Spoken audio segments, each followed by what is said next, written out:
걱정이 없어요. 예. 너무 신나고요. 예.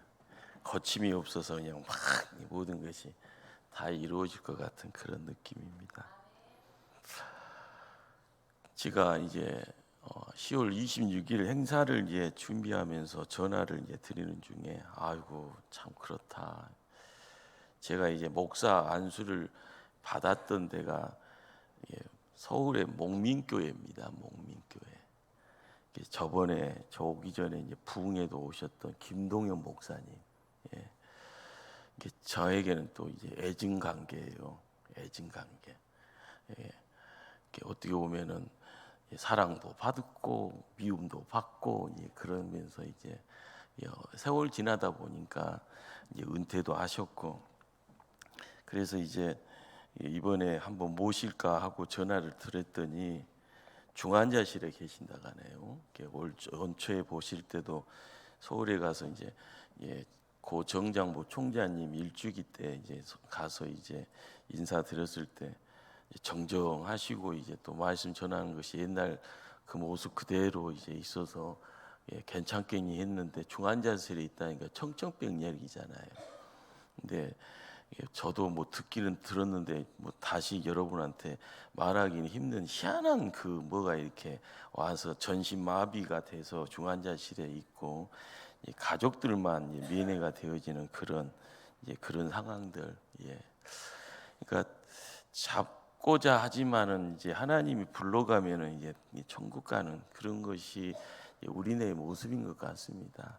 이게 저에게는 이제 멘토로 이제 항상 목사의 본이 이거다라고 하면서 이제 함께 하셨던 분들이 이제 다 이제 천국 가까이 가시고 천국에 가 계시는데 이제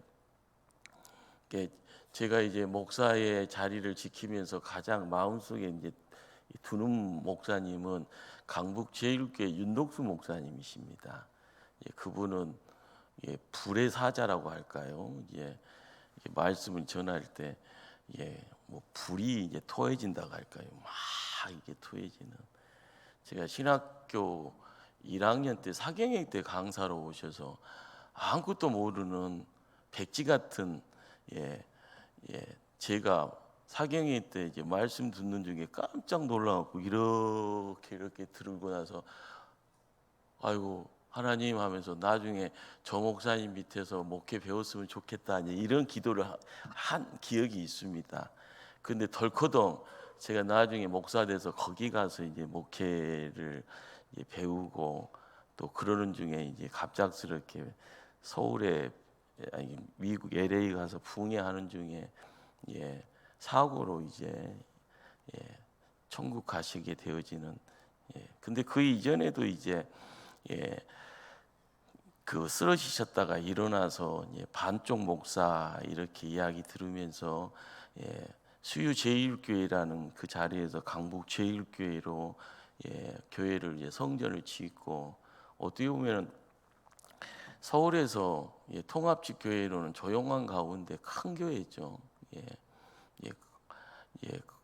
그렇게 이제 교회 성전 이제 짓고 교육관 12층짜리 이제 지어가는 그 자리에 제가 부목 경험이 있다가 이제 그분 천국 가시고 나서 익산 이리 신강교회로 가게 되고 근데 그 와중에도 이제 목회는 이거다라고 하는 그런 내용들 기도하는 자리에서 기도가 무엇인가라는 것을 남들에게 믿음의 본으로서 말이 아니라 몸으로서 이렇게 보여지는 그런 모습들. 항상 그런 것이 있어요. 이 교회 목사는 나밖에 없대요. 그럼 거기에 부목사가 10분이나 계시는데 대놓고 그럽니다. 너희들은 목사 아니야. 그러면 그 소리 듣는 목사는 기분이 좋을까요? 안 좋을까요? 별로 안 좋죠. 부목사의 부자가 무슨 부자인지 알아? 딱 그러면 뭐라고 할 것 같아요? 아닐 부자래요. 그래서 목사가 아니다는 겁니다. 이 교회 목사는 나밖에 없어. 딱. 근데 그것에 시험 듣는 목사님도 많았고 저는 그것이 좋아서 그냥 그것이 천국이었는데 긴 세월보다는 교회가 이제 옮겨져가는 그 모습들. 그런데 이제 저에게는 이제 첫사랑은 목민교회죠. 목민교회. 거기서 이제 목민교회라는 곳에 김동현 목사님이랑 목사님 통해서 이제 제가 목사 안수 받고 이제 이루어지는 첫 사역의 장에서, 그때도 뭐 아무것도 모르는 상황인데, 그래도 이제 열정이라는 것이 뭔가, 열정, 하나님 향하여서 열정이 뭔가, 그곳에서 이제 빈민촌에서 교회가 시작돼서요. 그 근처가 신정동, 그리고 바로 옆에가 목동입니다. 목동이라는 데가 옛날에는 아무것도 없는 허허벌판이었지만 아파트 들고 나서는 엄청나게 바뀌어지는 동네인데, 거기서 교회가 성장이 되어질 때는 목동이 없을 때 성장이 된 거죠. 근데 이 열정이라는 것이 돈 있는 사람을 찾아가는 열정이 아니라 돈 없는 사람들과 함께 어울려가면서 십자가를 통해서 하나님 나라의 아름다운 모습들, 그 열정이라는 것이 저에게도 지금도 이제 활발 불탔으면 좋겠다, 이런 생각을 하고 기도합니다. 거기에 동역자로 여러분이 함께 있다라는 것, 꼭 여러분들이 갖고 가야 될 숙제고요, 사명이고요. 제가 이제 세 번째로 이제 멘토로 이야기하는, 그렇지만 제게 가장 큰 영향력이 있는 분이 정장목 총장님이죠. 그분이 저에게 있음으로써 말씀 증거하는 것이 뭔가라는 것에 대해서 끊임없이 고민하고요, 끊임없이 기도합니다. 여러분들이 예배를 통하여서 이루어지는 역사, 말씀을 통하여서 이루어지는 역사, 이 말씀이 하늘 양식이 되어지는 자리에서 내가 말씀을 어떻게 받아, 어떻게 보면 말씀을 먹는가, 이게 여러분들이 항상 성도로서 가져야 될 기본 자세죠. 근데 저에게는 이제 목사가 설교 준비를 어떻게 할 건가에 대한 그런 것에 대해서 굉장히 큰 호통치는 훈장이었습니다. 신학교 때는 목회 실습이라는 것도 있지만 설교를 통해서도 실습하는 시간이 있거든요. 그때 막 설교를 준비하고 강단에 올라가서 설교를 하다가 갑자기 사이렌 울리고 막 반짝반짝 하다가 끌려 내려가기도 하고, 나중에 목사 때려쳐라 막 하면서 청계천 가서 뭐 장사나 해라 막 이런 거 엄청난 이야기도 들으면서 시험에 빠져서 진짜 목사 간두신 분도 있어요. 목회 안 하시는 분도 계시고, 천천히 연수같이 그 교수님은 목사도 아니야 막 하면서 막 이렇게 이야기하시는 분도 계시고요. 그런데 저는 항상 호랭이 선생님이 좋더만요. 내가 못나서 그런가 봐요. 호랭이 선생님 밑에서 뭔가를 이제 배운다라는 것이 참 내가 바른 길을 이제 택할 수 있는 그런 어떤 좋은 하나님의 은혜를 덧입는 그런 자리라 생각이 돼서, 야, 좋다. 근데 이제 벌써 두 분은 가 계시고, 한 분은 중환자실에서 때 되면은 소식 들려오면은 장례식장 가야 되나 이런 생각하면서 갑자기 인생 무생이다라는 생각도 듭니다. 중요한 것은 우리가 이제 돌아오는 10월 26일을 교회 창립 30년 기념하는 시간으로 바라보면서, 제가 왜 이런 이야기를 오늘 십계명 이야기를 하면서 먼저 던지는가 하면은요, 금방 가는 것 같아요. 그리고 이 자리에 있는 분들이 우리 교회를 지키시는 분인데, 그러면서 교회를 지키면서 항상 하나님, 나의 때에 하나님 모든 것이 끝나면 안 되는데요, 나의 후계를 누군가가 해야 되는데, 그것이 아름답게 믿음의 전승이 되어지고 후계가 이렇게 이루어졌을 때 하나님, 이 교회가 더 든든하게 세워져가는 힘 있는 교회 되는 거 아닙니까? 여러분들이 기도하시면서요, 항상 내가 못났으니까 이 잘난 사람들 니들끼리 해라, 이런 어떤 것보다는 임직의 자리에 올라가시는 분들 축복하시고요, 그들이 더 열심히 낼 수 있게 기도도 해주시고요, 교회 중직으로서 어느 정도 긴 세월 주의 일 열심히 했던 분들도 하나님, 예, 제가 열심히 해왔으니 이제 예, 하나님 열매 따 먹는 걸로만 족하는 것이 아니라 내가 기도합니다. 기도할 텐데 이 교회 미래는 하나님이 책임져 주실 때 하나님의 일꾼들이 제자리를 찾아갈 수 있도록 젊은이들을 붙잡아 주시고 어린 학생들을 붙잡아 주시고 예, 함께 어울려 가서 예, 노소가 함께 어울려 가는 교회 하나님 만들어 달라고 이제 기도하실 때 그러잖아요. 뒷방 노인 취급이란 것이 아니에요. 중요한 것은 내가 하나님 앞에 열심으로 와서 훈장이 있는 거예요. 열매가 있는 거예요. 예, 그걸 가지고 어떻게 보면은 이렇게 또 나눌 때 축복이 하나님의 축복이 또 다른 축복으로 허락이 됩니다.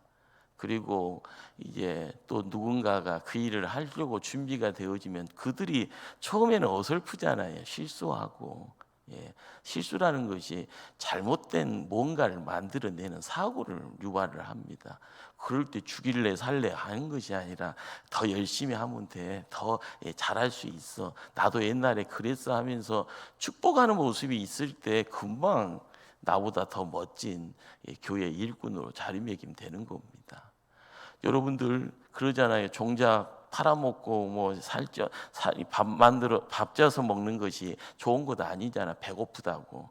중요한 것은 지금 이제 교회 학교나 거기에 이제 어린 자녀들, 어린 중고등부 학생들, 청년들 그들 바라보면서요. 그들이 때 되면 다 먹고 떠나는데 뭐 선한 거 있어? 그것도 아닙니다.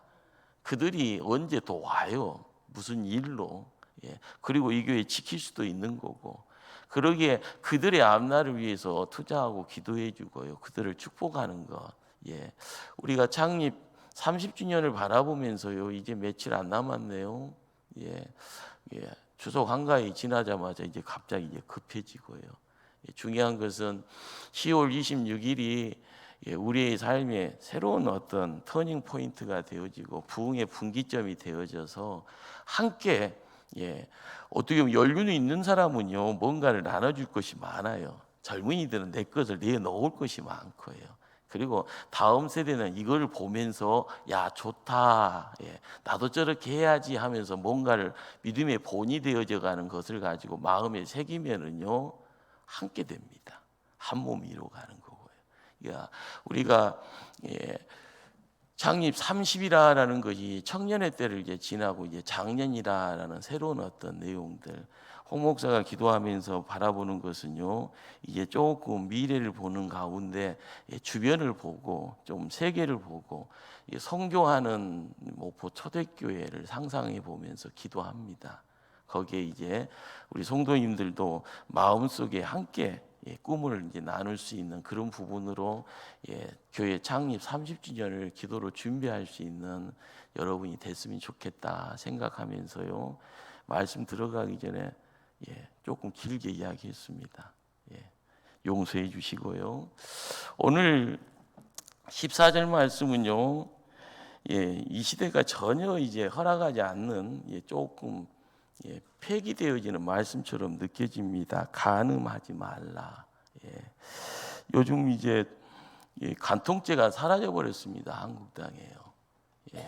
법적인 부분에서 이런 것이 이제 불륜이라는 것, 간음이다라는 것을 법적으로 이렇게 안 돼라고 이야기를 할 수 있는 성경적인 근거도 되었고 사회적인 어떤 합의되어진 이야기도 되었다가 이제는 이제 뭐 간통죄가 이제 없어져 버리니 그냥 이제 어떻게 될지 그러다 보니까 세상이 점점 이제 좋은 쪽보다는 안 좋은 쪽으로 가죠.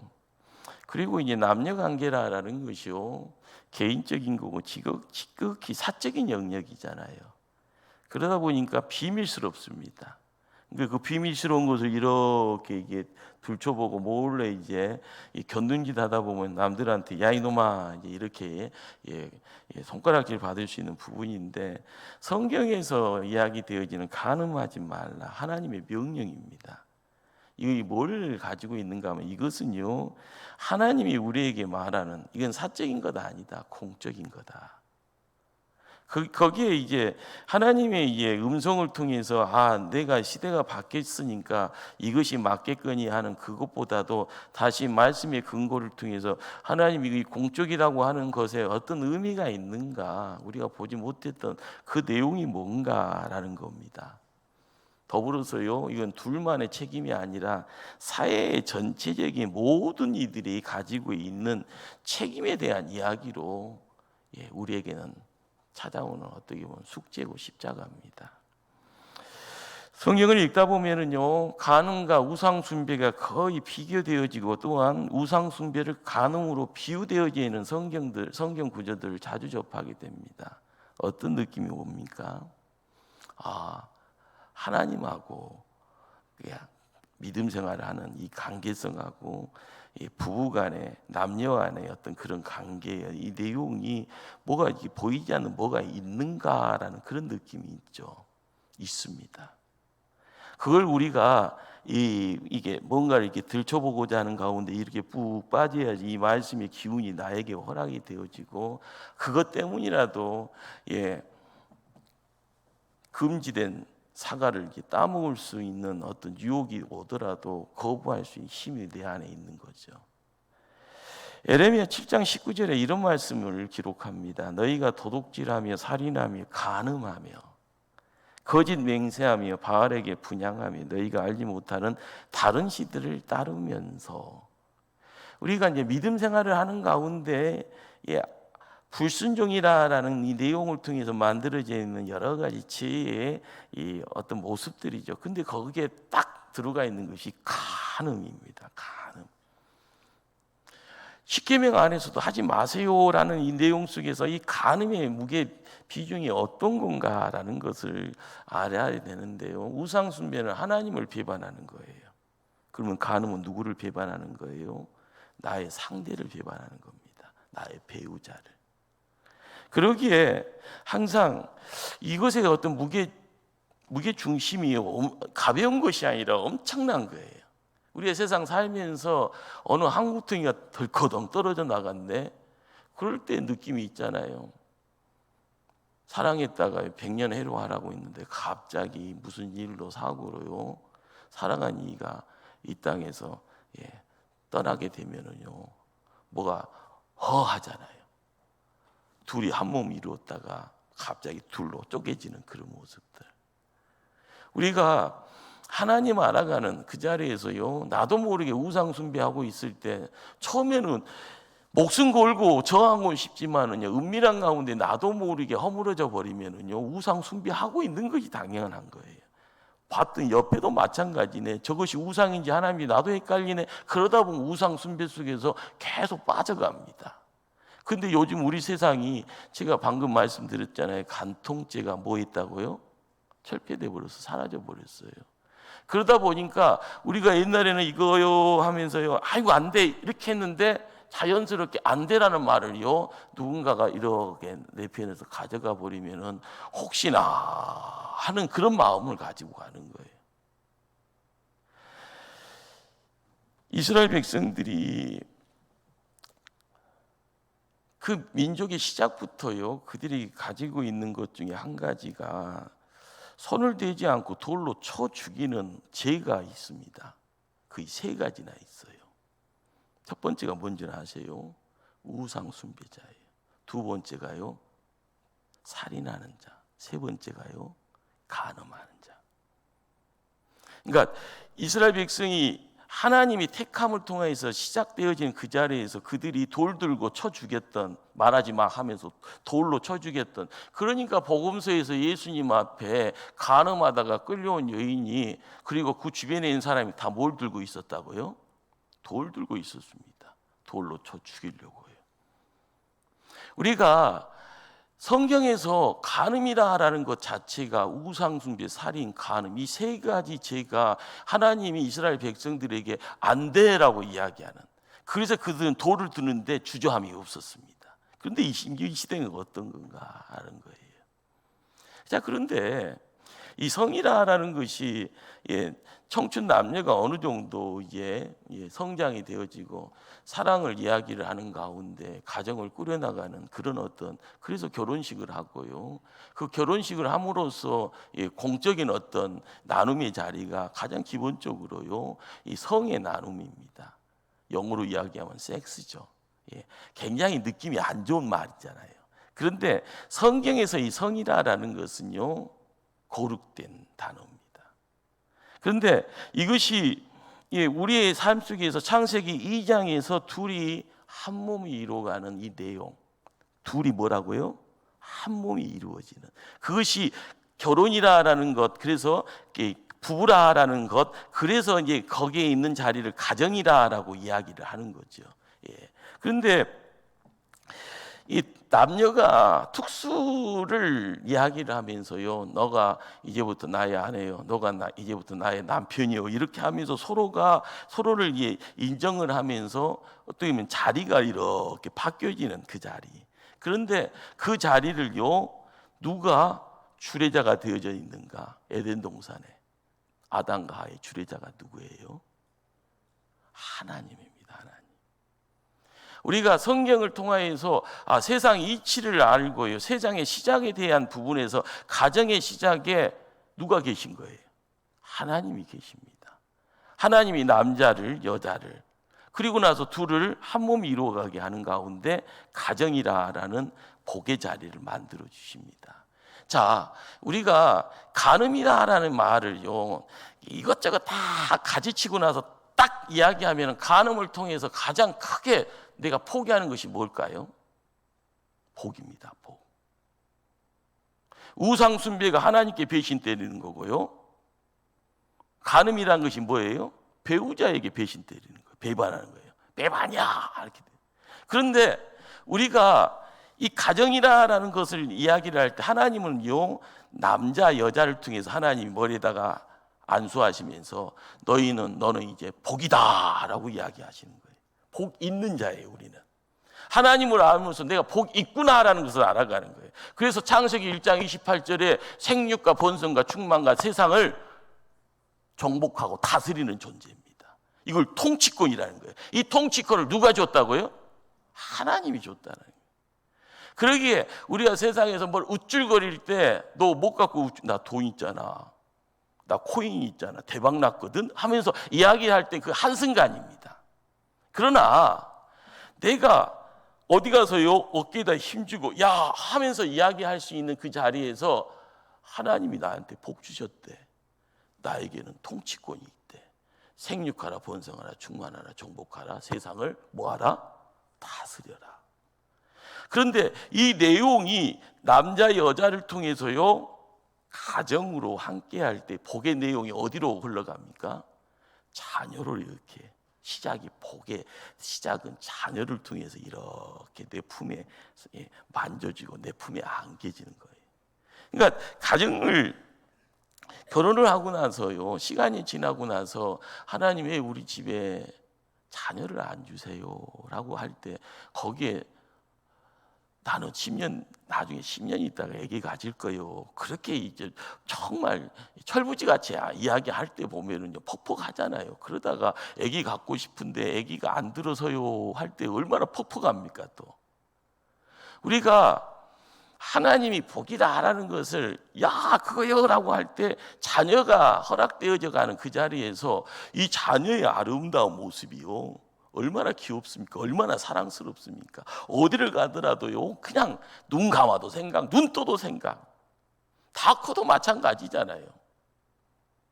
그런데 우리 하나님이 이 모든 것을 공적인 하나님이 만드는 이 공적인 관계를 통해서 하나님을 바라보는 거기에서 배신 때리는 그 자리에서 이루어지는 것은 뭐가 사라진다? 복이 사라지는 겁니다. 잠언서 5장에 이런 말씀이 있습니다. 내 성으로 복되게 하라. 너가 젊어서 취한 아내를 즐거워하라. 그런 사랑스러운 암사슴 같고 아름다운 암노루 같으니 너는 그의 품을 항상 족하게 여기며 그의 사랑을 항상 연모하라. 잠언서 5장 18절 19절 말씀입니다. 이 셈이라라는 것은요, 아내와 가정을 비유한 겁니다. 그런데 보통 이제 남자를 이제 바깥 일, 여자를 이제 안 사람 하면서 바깥 안을 옛날에는 이제 구분을 했는데, 요즘은 이제 다 이제 돈 벌러 나가서 힘쓰고 일하고 있는 가운데 이제 남자도 와서 설거지하고 청소해야 되고 빨래해야 되고 막 안 하면은 막 죄인만 들어가는 세상이 되어서 있지만, 성경에서는요, 이제 뭔가 가정이라는 그 자리는 아내의 품으로 이렇게 비유를 합니다. 그래서 나의 쉴 것이고 내가 돌아갈 안식처고요, 그걸 통하여서 하나님의 사랑이라는 것을 또다시 어떻게 보면 느껴가면서 회복되어진 힐링이라는 것들을 가정이라는 울타리를 통해서 만들어 갑니다. 이것이 하나님이 만드신 그림입니다. 자, 그런데 이 그림을 통하여서 알아가야 될 것은, 그 그림에 풍성한 하나님의 것이 이렇게 오면은 그 물된 동산의 자리에서 이렇게 만들어지는 아름다움이 누구에게나요, 야, 거기가 좋은 곳이야 이야기하고요, 그것이 나의 것이다 라고 하면 소중하게 여기면서요, 꼭 지키려고 하는 그런 어떤 비밀스러운 장소가 되죠. 우리가 알아가야 될 건, 내가 소중하면은요, 나의 배우자도 소중한 거고요, 내가 가정이라는 것에서 남편 아내의 자리를 지키면 그 자리가 나도 복이 있으니까 이 자리가 복이 있는 하나님이 있는 자리. 그래서 여기에 조그만 천국이 되어질 때 우리가 알아가는 내용들이 뭘까? 모든 것은 하나님의 손 안에 있는 겁니다. 하나님이 지키시고 이끌어 주시고 복 주시는. 그러기에 우리가 믿음 생활을 하는 가운데 십계명의 내용이 단순하지만은요, 성경을 간통하고 있는 내용입니다. 간음이라는 것이 뭐예요? 하나님과 이별, 하나님과 분리, 하나님께 등 돌리는 죄의 내용입니다. 우리가 이제 요셉이라는 이 젊은 잘생긴 하나님의 사람이 애굽 땅에 가서요, 보디발의 아내와 이제 일장 싸움을 하게 되잖아요. 자기가 가지고 있는 최고의 능력치를 발휘하다 보니까 가정 총무의 일을 너무 탁월하게 잘합니다. 그런데 너무 잘하니까 바깥 양반은 밖에서 일을 합니다. 안 사람은요, 심심하니까 저놈 봐라 하니까. 그런데 요셉도 청년의 모습이니까 누군가가 유혹하면 넘어질 수 있는 그런 상황인데도, 거기에서 요셉의 입술의 고백이 뭔 줄 아십니까? 내가 어찌 큰 악을 행하여 하나님께 죄를 지으리까? 창세기 39장 9절의 말씀인데요, 요셉이 보디발의 아내를 통해서 끊임없는 유혹 앞에서도요, 본인이 아니요라고 그러면서요, 내가 이것이 큰 악이요라고요 고백하면서 타부시합니다. 이것이 나를 침범하게 되면 내가 무너져 버리니까요. 하나님을 아는 하나님의 백성이 이 내용을 지켜나갈 때 나를 지킨다라는 것 자체가 가져다 주는 내용이, 어떻게 보면 하나님 앞에 내가 서 있기에 나를 세울 수 있고 나를 지킬 수 있는 힘이 되어지는 거죠. 근데 아이고 하나님, 이런 좋은 선물이 어디 있습니까 하면서요, 보디발의 아내를 품었으면은요, 요셉은요 성경에서 그 모습 감춰졌을 거예요. 감옥에서도요, 하나님 앞에 서 있기를 소원하기에 인정받는 자가 되고요, 보디발의 집에서도 하나님 앞에 서 있기를 원하니까 하나님이 원하시는 바대로 자기의 삶을 지킬 때 감옥살이를 시작하지만요, 감옥을 통하여서 하나님이 총리의 자리에 필요한 사람들을 그 어두운 공간에서 다 또한 예비해 놓았잖아요. 우리가 나를 지킨다, 나의 어떤 성을 지킨다라고 이야기를 할 때 그것이요, 그냥 지켜지는 것이 아니에요. 지킬 수 있는 힘이 내 안에 있어야만 지켜지는 거예요. 여러분들 시험 들 때, 시험이라는 것이요, 시험은 항상 시험이야라고 이야기할 수 있는 건데, 이 시험을 유발하는 내용들이 계속 눈에 아른아른 거리는 그러잖아요. 도박에 중독돼 있으면 도박이 끊어지는 것처럼 보이지만 안 끊어, 못 헤어난다고 그러잖아요. 요즘은 이제 뭐 마약 중독이 이제 뭐 비일비재하지만은 이 마약 중독 안에 뭐가 안 하면 손에다 꽂고 있는 것이 마약 중독자라는데, 감옥에다가 어디 뭐 사람들을 이제 어디 이게 사람들하고 만날 수 없는 그런 폐쇄 공간에다 가둬놓고 정상인으로 회복하기까지 너무 어려운 일들. 그런데 시험이다라는 거, 유혹이다라는 것은요, 내가 안 돼요라고 해서 되는 것이 아니라는 거예요. 지켜줄 수 있는 힘이 내 안에 있을 때 거부할 수 있는 겁니다. 저항할 수 있는 겁니다. 그래서 승리할 수가 있는 겁니다. 그렇기 때문에 가능하지 말라라는 것은요, 아유, 남들은 좋은 일이 있는데 나는 좋은 일 없어, 이렇게 우스꽝스럽게 이야기할 수도 있는 거예요. 너는 얼굴이 못생겨서 그랬어 이놈아, 뭐 이런 이야기도 남자들끼리 이야기할 수 있는 거고요. 요즘은 여자들도 마찬가지라고 그러네요. 끄짐없이 이제는 여성 상위 시대라고요. 뭔가 할 수 있는 영역들이 더 풍성해지고 은밀해진다고 합니다. 그런데 간음이다라는 것을요, 내 안에서 지킬 수 있는 힘은요, 하나님밖에 없는, 하나님이 온전히 자리매김 되었을 때 이야기되어지는 잠언서 6장 32절 말씀입니다. 여자와 간음하는 자는 무지한 자라. 이것을 행하는 자는 자기의 영혼을 망하게 하며.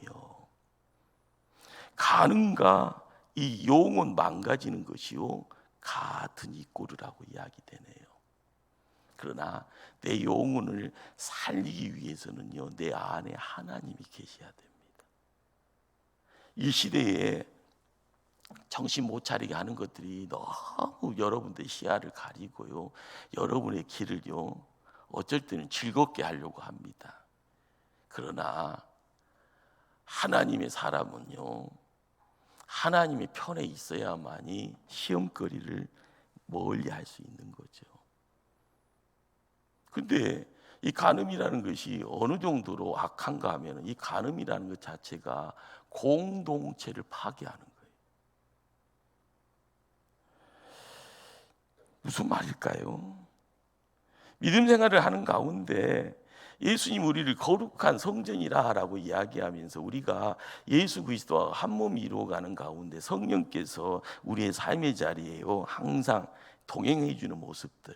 그런데 간음이라는 것 때문에요, 무너져가는 성도가 있습니다.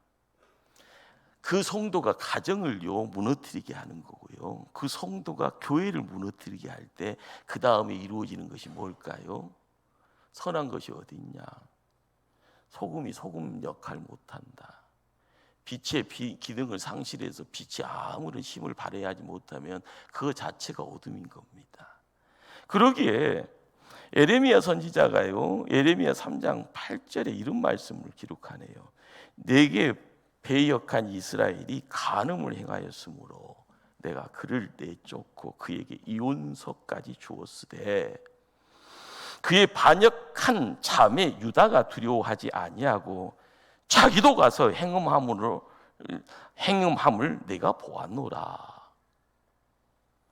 한 개인의 하나님 배역하는 모습이 아니라요, 한 개인의 간음이 민족의 간음으로 드러났을 때 하나님 배반하는 모습, 하나님 배반하는 그 자리에 우상 숭배를 통하여서 이루어지는 것, 내가 나의 존재를 상실해 버리니까요, 내가 어디로 가는지 GPS가 내비게이션이 꺼져버려 버리니, 기능이 상실돼 버리고 고장나 버리니 내가 뭘 어찌할꼬.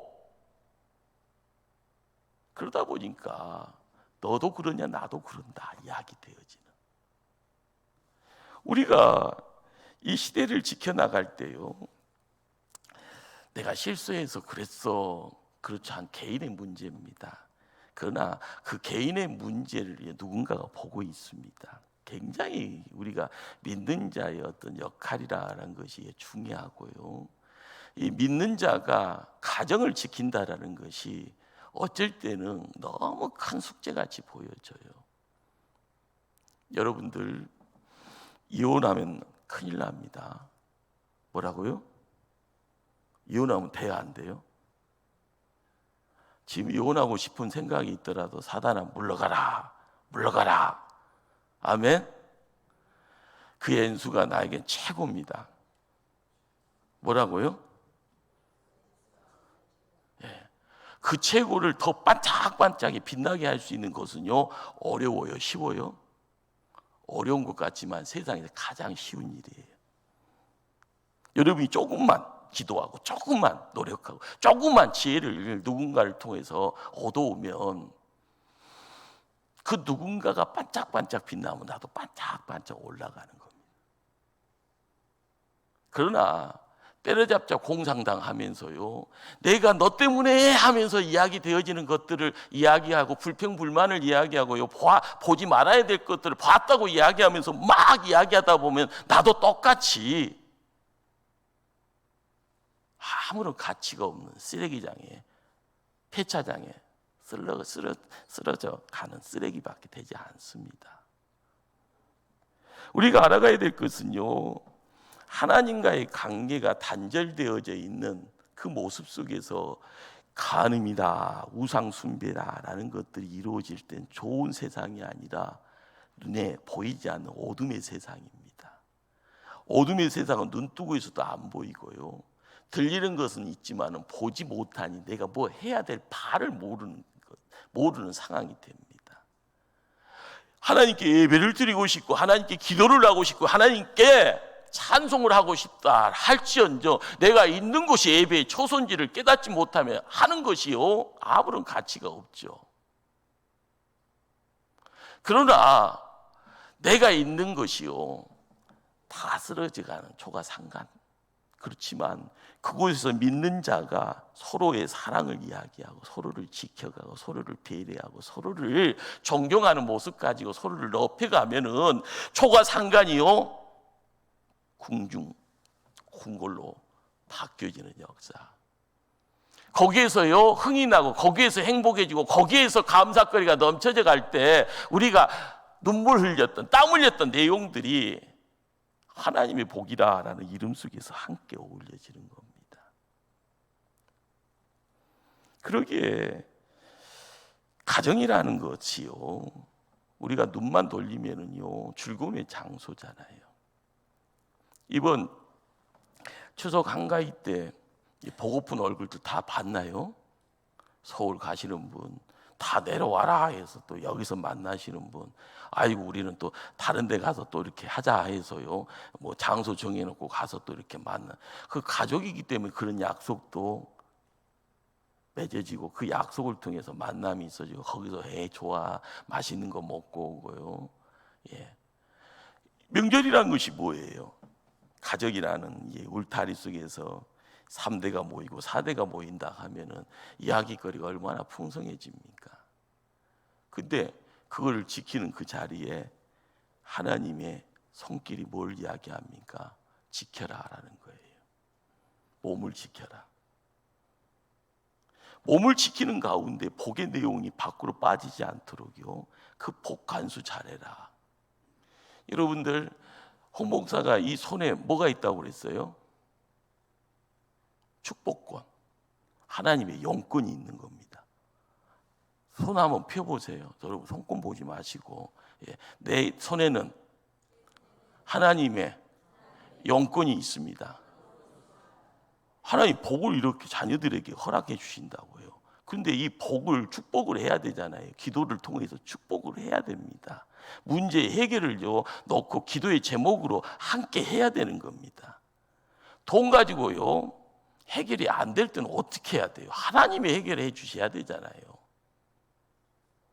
여러분 자녀들은 명절 때 보면 뭐만 쳐다봐요? 지갑만 보잖아요. 이번에는 얼마 줄랐나? 누가 오기로 했는데 안 오면 가슴이요 막 애절하면서 오셔야 되는데 왜 안 오셔? 저번에 왔을 때는 10만 원 줬는데 10만 원이 날라갔네, 막 이런 이야기 하잖아요. 근데 자녀들은 명절을 통해서 이게 돈을 만지작거리는 것이요 큰 즐거움이잖아요.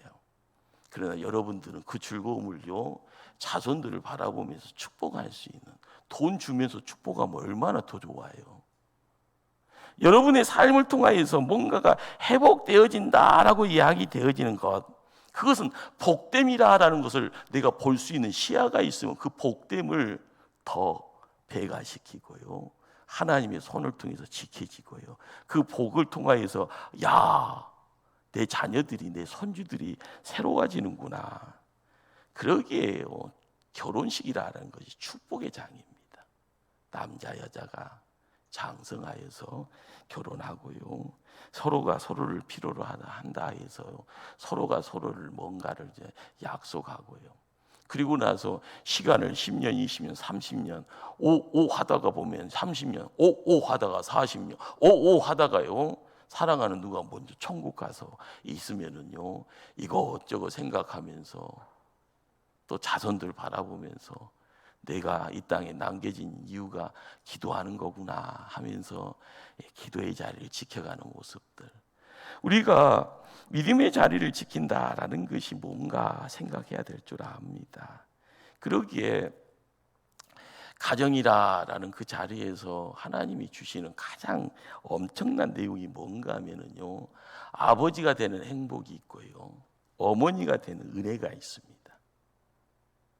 여자가 때 되면 어머니라는 자리에 옮겨가면은요, 어머니라는 자리는 누가 그냥 주는 자리 아니잖아요.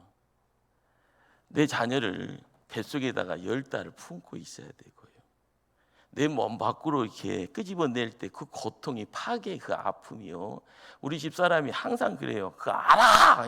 몰라 그래. 저는 남자가 어떻게 알아 그러잖아요. 그런데 그 아픔이 어머니로서의 자리로 옮겨져 가는 자리잖아요. 여러분들, 가장이라는 무게 때문에 밖에 나가서 속상한 일 많아도 집에 와서는 속상한 일 말하지 않습니다. 왜요? 아버지니까, 남편이니까. 우리가 뭔가가 이루어지는 그 자리에서요, 아버지의 자리가 있고 어머니의 자리가 있는 그 자리에서 이루어지는 이 내용이 하나님 때문에, 하나님을 통하여서 하나님이 주시는 능력 가지고 그 자리가 고귀해지고 고르게지고요, 특별해진다 하면은요, 거기서 우리가 해야 될 가장 기본은 뭡니까? 지키는 거예요. 지키는 거. 가정이 허물어지는 것을 지키는 겁니다. 가정이 가정되어지는 가운데 복의 통로가 되어져 천대만대까지 흘러갈 수 있도록 지키는 거예요. 근데 요즘 젊은이들이 혼전 순결이라는 것 자체를 머릿속에 지워버린 지 오래예요. 만나보고 좀 같이 살아보고 결혼식 하지 뭐 이런 이야기가 뭐 너무 자연스럽게 일어나잖아요. 근데 이것이 성경이 멀어지기 때문에 자연스럽게 찾아와서 그들의 머릿속에 주저앉아 있는 사악한 생각입니다. 근데 사악한 생각이라고 인정하지 않아요. 이 시대가 그렇다라고 이야기하는 거고요. 그러다 보니까 계속 동의가 되어지는 거예요. 요즘은 뭔가에 뭐 피해 본다라고 이야기할 때, 억울한 일이 있는다라고 하면은요, 그 100명 중에 1명의 소리를요 경청하자고 해서 이야기를 하면서, 사랑은 남자와 여자만 하는 것이 아니고 남자끼리도 할 수가 있고 여자끼리도 할 수 있다고 이야기를 하는데, 성경에 그거는 이야기 허락한 적 없습니다. 결혼식 합니다. 남자와 남자가 가서 결혼식 하겠다고 이야기해요. 결혼식 합니다. 여자와 여자끼리 가서 결혼식 합니다. 여러분들, 요즘 자녀들이 이제 뭐 목포는 그렇지 않지만 서울 같은 경우는 때 되면 다 유학 간다고 외국 나가 있습니다. 그런데 결혼식 하겠다고 데리고 왔는데 얼굴 색깔이 달라. 시커먼 사람 데리고 오고요, 막 하면서 눈이 반짝반짝 빛나는 러시아 사람 데리고 오고요, 반짝반짝 빛나는 뭐 그러면서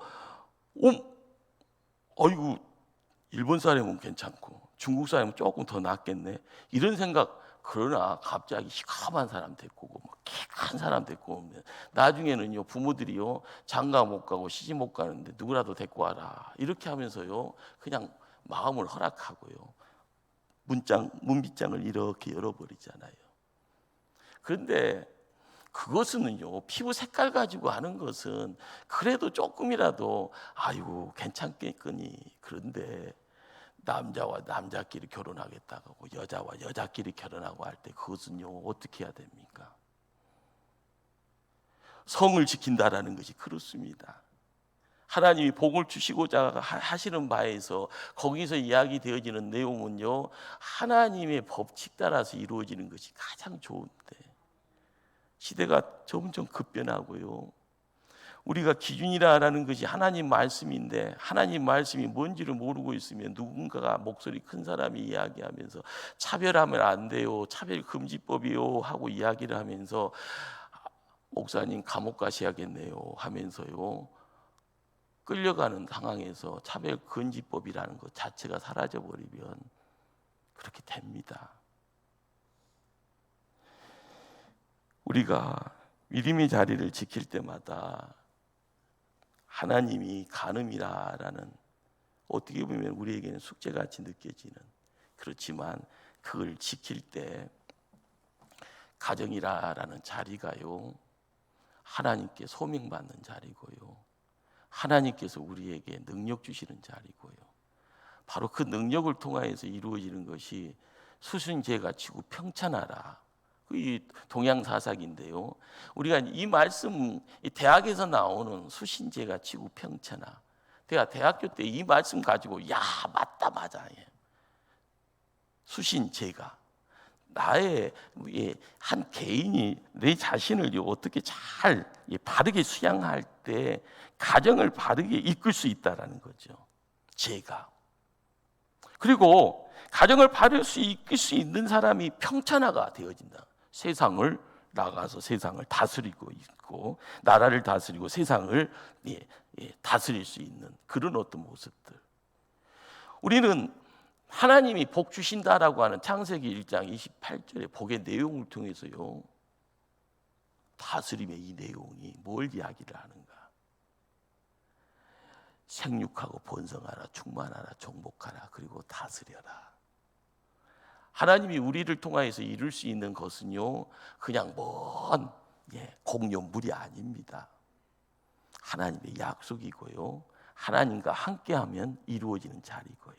그러기에 복의 내용이 가정이라는 울타리 안에서 온전하게 자리매김되어지는 그 자리에서 우리가요 지키는 것이, 가장 지키는 것은요 내 힘으로 지키는 것이 아니라 내 안에 하나님이 계셔야 지켜지는 겁니다. 우리가 누군가를 바라보면서요 항상 내 자녀들을, 내 손주들을 바라보면서, 믿음의 후배들을 바라보면서 항상 뭔가를 이야기를 할 때 십계명은 단순합니다. 어떤 주제를 가지고 이야기하죠. 간음하지 말라. 그런데 그 안에 들어가 있는 것은요 하나님의 놀라운 복의 자리, 그 복의 자리를 지켜감에 있어서 우리가 힘써야 될 것이 뭔가, 그리고 능력은 어디서 있는가. 복이라는 그 자리에 하나님이 계셔야 됩니다. 그래서 나를 지키고 내 가정을 지키고 내 자녀를 지킬 수 있는, 거기에 하나님의 복이 더욱 아름답게 열매되어서 주렁주렁 맺어져가는 믿음의 가문이 이루어가는 목포 초대교회 성도들 다 되어지기를 주님 이름으로 축원합니다. 기도합니다. 사랑.